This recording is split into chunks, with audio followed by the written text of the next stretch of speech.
जिसका कोई प्रायश्चित भी जल्दी से नहीं होता है। तो कौन कौन से पाप हैं? लिखा है शौच माच मनम केशम निर्माल्यम च चतुर्थकम। नदियों के किनारे जाकर शौच नहीं करना चाहिए। शौच माच मनम, आचमन अर्थात आचमन का अर्थ है यहाँ पर कुल्ला करके वहाँ पर थूकना नहीं चाहिए। शौच माच मनम केशम, केशम अर्थात बालों को भी कंघी, देखिए ऋषियों की कल्पना देखिए, कंघी तक बनाने की अनुमति नहीं देता, क्योंकि कंघी में बाल आएंगे वो आप अपने घर में तो लेकर नहीं जाएंगे, आप उसको नदी में डालेंगे तो फिर दूषित होगा। तो ऋषियों की ये जो स्वच्छ भारत अभियान है ना, ये मोदी जी की कल्पना नहीं, ये तो हमारे ऋषियों की कल्पना है, बहुत प्राचीन स्वच्छ भारत अभियान की। तो 14 अपराधों में से जो एक अपराध बताया गया है, मैं जो जिस विषय में मैं आपको फोकस करना चाहता हूँ, निर्माल्यम च चतुर्थकम। चौथा अपराध क्या है? बोले निर्माल्यम। निर्माल्य आप किसे कहते हैं आपको ये समझना होगा। भगवान को जो भी सामग्री चढ़ जाती है वो झूठी मानी जाती है, वो दोबारा आप किसी को थोड़ी चढ़ाते हैं। तो जो सामग्री चढ़ी हुई होती है उसको निर्माल्य कहते हैं। तो शास्त्र क्या कह रहा है? ब्रह्मांड पुराण, पद्म पुराण क्या कह रहा है? निर्माल्यम च चतुर्थकम। अगर आपने उस निर्माल्य को, उस सामग्री को अगर आपने नदियों में डाल दिया तो उन 14 अपराधों में से चौथा अपराध आप कर रहे हैं।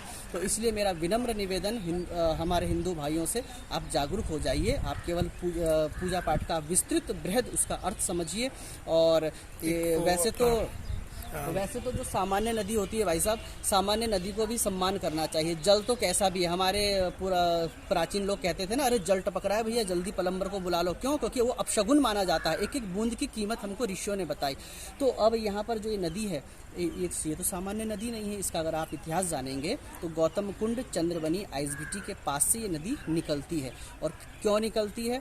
गौतम ऋषि ने तपस्या की थी, यहाँ से प्रतिदिन हरिद्वार स्नान करने के लिए जाया करते थे। गंगा मैया प्रसन्न हुई, बोले मेरे पास आने की आवश्यकता नहीं है, मैं ही तुम्हारे पास आऊँगी। नदी अपना मार्ग का त्याग नहीं करती, लेकिन एक भक्त के कारण नदी ने, गंगा मैया ने अपना मार्ग का त्याग करा और हरिद्वार से कहाँ आई? देहरादून आई। लेकिन देहरादून वाले कैसे उसका स्वागत कर रहे हैं? क्या आपको गंगा मैया का पूजन करने का अधिकार है? क्या आपको हर की पैड़ी में जाकर स्नान करने का कोई लाभ मिलेगा? अगर आप इस प्रकार से हासन नदी को दूषित कर रहे हैं तो आप इसको स्वच्छ कीजिए। और मेरा प्रशासन से भी अनुरोध है, क्योंकि इसका मूल ही दूषित कर दिया गया है। गौतम कुंड से जैसे ही नदी बाहर आ रही है और वैसे ही इसमें एक सरकारी बहुत बड़ा नाला इसमें आकर मिल जाता है। तो अभी शिशु बाहर, गर्भस्थ शिशु बाहर भी नहीं निकला था कि उसके प्राणों को लेने की पूरी तैयारी कर दी गई है।